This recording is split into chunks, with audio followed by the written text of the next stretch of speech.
Ak môžem, ja trošku... Ty musíš, nie? Hej, začnem trošku netradične.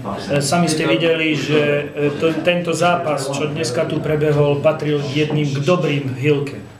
Áno, čiže tie šumy okolo Slávy a Veselí, že sú v kríze, prosím vás pekne, nehovorme o tomto. Slavia hrá stále veľmi dobrú hádzanú. Súhlasím s Tomášom, že áno, je to mladý káder, myslím si, že veľmi perspektívny.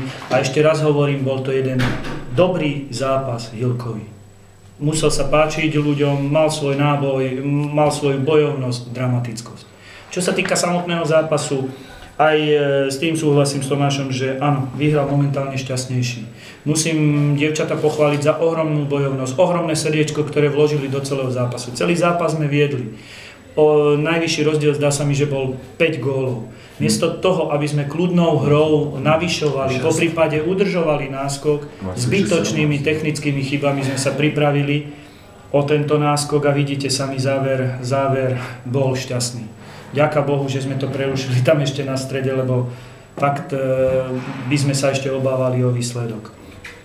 Myslím si, že toto, čo sme predviedli poslednú minútu a pol, toto nás dobilo tie 2 zápasy, čo sme prehrali. My sme tiež tie predošle mali rozohrané na víťazstvo a vidíte, nedisciplinovanosťou niektorých hráčok sme sa skoro pripravili o výsledok.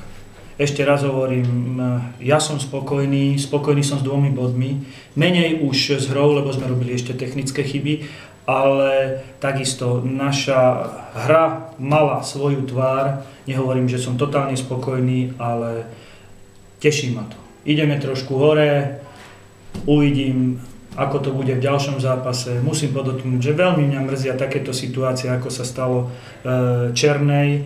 Áno, bol to faul na ňu, ale nebol to nejaký úmyselný, alebo zrazili sa tam proste, tak mňa to veľmi mrzí a ešte obzvlášť tak kvalitná hráčka. To je všetko.